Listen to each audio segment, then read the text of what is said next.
seu primeiro impulso é correr. E quando não há para onde fugir, reze, reze como se não houvesse amanhã. Pois para as pessoas morrendo ao seu redor, o amanhã nunca virá. Ninguém sabe onde se esconder, como salvar-se, como sobreviver.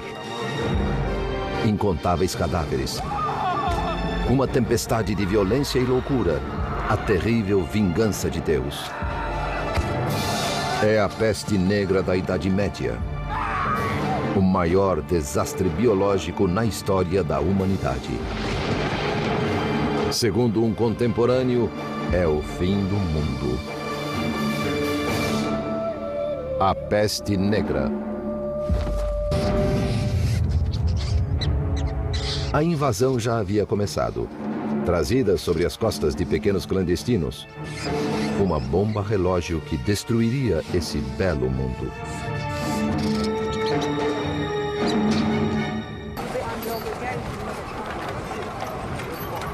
Rotas comerciais abertas pelo Império Mongol favoreciam a propagação de produtos, pessoas e pestilência pela Europa. Viajantes na estrada, camponeses e até a filha do rei da Inglaterra precipitavam-se rumo ao maior assassino da história da humanidade. A peste negra.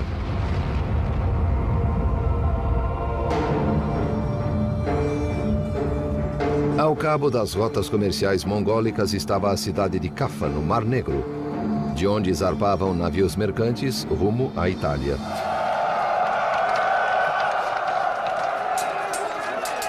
Em 1347, os mongóis atacaram a cidade cristã de Kaffa na esperança de tomar esse ponto comercial estratégico.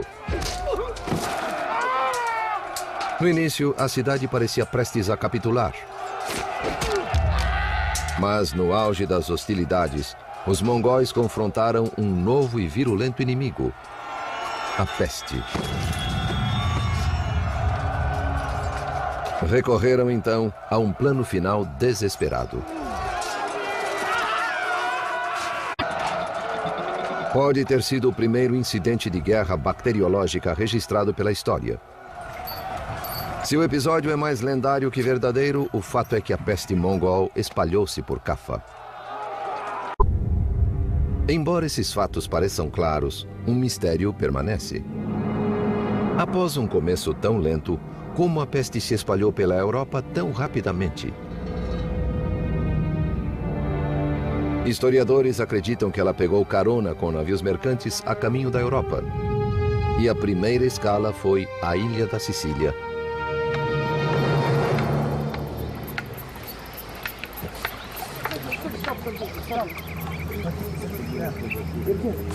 As pessoas no litoral da Itália sempre receberam destroços das tempestades mediterrâneas.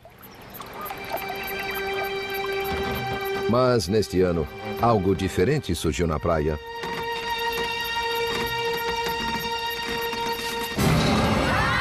Oh mio Dio! Andiamocene via! Andiamocene! Aspettami, aspettami! E nas cidades, navios do Mar Negro chegavam aos portos trazendo algo macabro.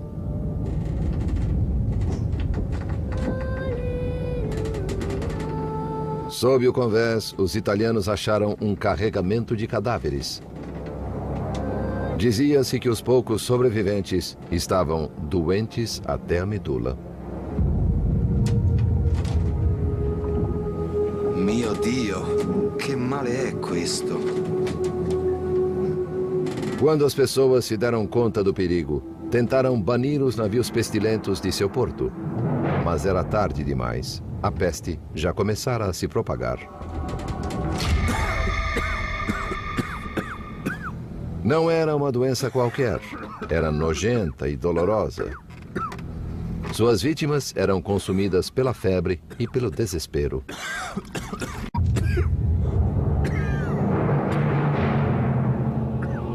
O bubão é uma glândula linfática dolorosamente inchada no pescoço ou na virilha. torna-se negra e atinge o tamanho de uma laranja. Esses bubões sugerem que a peste bubônica foi a causadora da peste negra.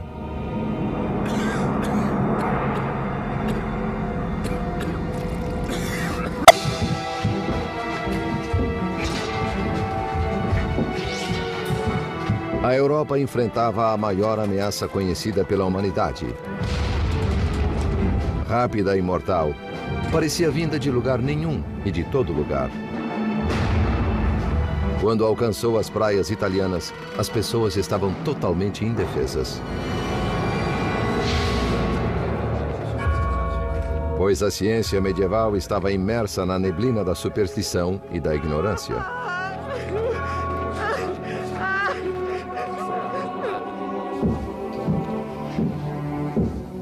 Guy de Chauliac era cirurgião de Felipe VI, rei da França, e do Papa Clemente VI, que residia em Avignon, na França. Renomado por seu grande intelecto, ele fora treinado pelos melhores médicos da Europa no monastério de Montpellier. Suas técnicas, como sangramento com sanguessugas, tinham o propósito de restaurar o equilíbrio do corpo. Convenientemente, um alinhamento incomum de planetas precedeu o surto. Para a mente medieval, isso era uma explicação lógica para o desequilíbrio. Era quase impossível para a comunidade médica afastar-se desse modo arcaico de pensar. Longe dos centros de poder da elite como Paris e Avignon, em cidades mercantis como Genebra e Veneza, as pessoas comuns tinham teorias menos elaboradas sobre a origem da peste. Elas tinham sido ensinadas desde o nascimento a crer que, como todas as bênçãos, maldições também vinham de Deus. A punição era merecida, segundo o cronista italiano do século XIV, Gabriele de Mussis. O Todo-Poderoso via a raça humana chafurdando na lama da iniquidade, emaranhada na teia do pecado, em busca de todos os vícios, afogada em um mar de depravação por causa de sua ilimitada capacidade para o mal. Hoje sabemos que a peste negra não foi trazida pelo pecado nem pelo mal. Era uma doença contagiosa. A questão é, qual doença?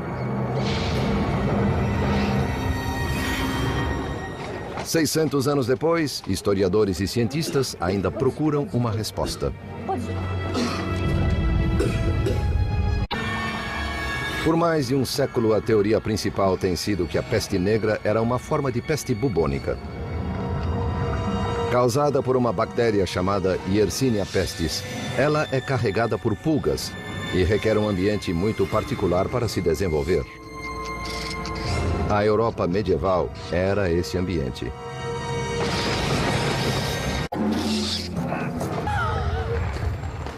Os venezianos morriam a uma assustadora média de 600 por dia.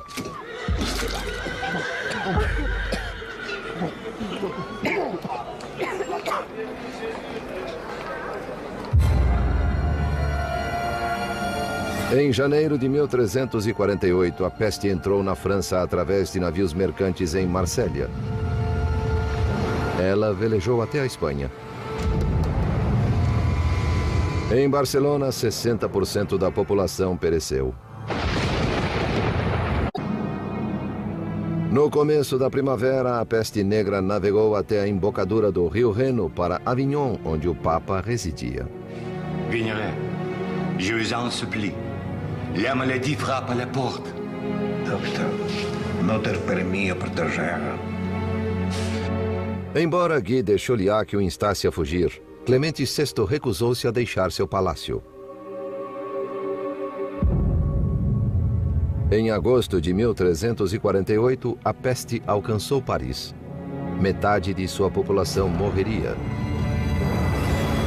Quando ela desembarcou em Bordeaux, a princesa Joana da Inglaterra chegava de sua viagem por mar.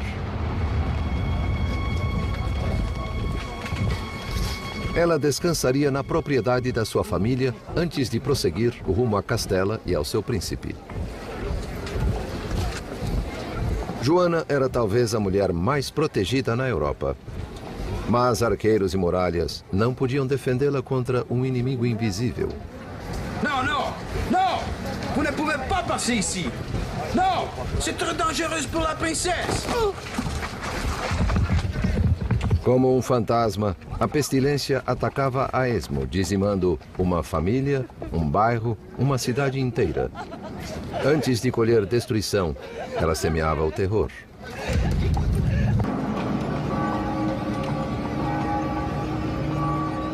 Quando as condições pioraram, a igreja também pareceu desertar seu rebanho. Temendo contaminação, alguns sacerdotes negavam extrema unção aos mortos.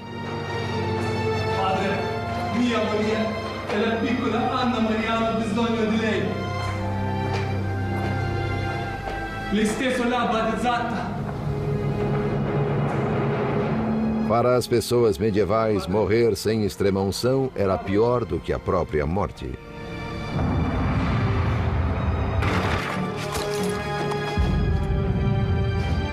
Em 1348, a peste negra viajou da Sicília para a Inglaterra em navios mercantes sobre as costas de Ratos.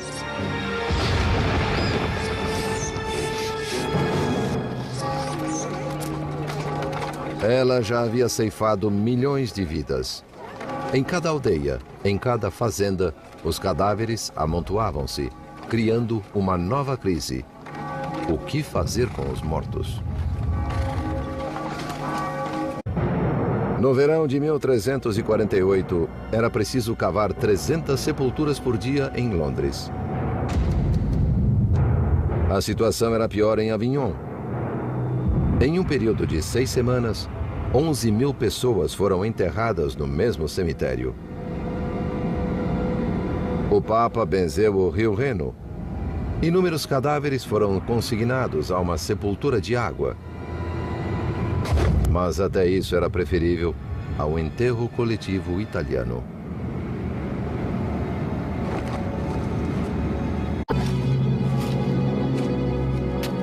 Em Siena, na Itália, a mortandade foi inimaginável. Metade da população pereceu. No inverno de 1349, a peste avançava rumo norte sobre a Península Escandinava. Quando alcançou a Rússia, 2 anos depois, a crise terminara na França. Depois de dizimar quase metade da população europeia, a própria peste começou a extinguir-se.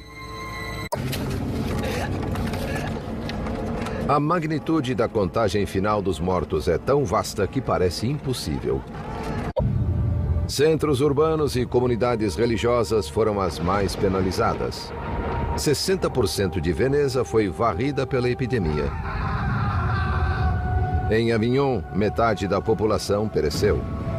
No monastério de Montpellier, onde Guy de Chauliac recebeu seu treinamento, apenas 7 dos 140 monges sobreviveram. Consta que a Inglaterra perdeu 2 milhões de vidas, 1/3 de sua população total. Na história da humanidade, poucos eventos são divisores de águas, dos que estabelecem o que veio antes deles e depois deles. A peste negra é um desses eventos. Os deprimidos sobreviventes não tiveram escolha a não ser seguir em frente, pois a dor e a perda haviam destruído o passado. A peste abalou os 1000 anos de supremacia religiosa da Igreja. Muitos nobres decidiram administrar sua própria fé.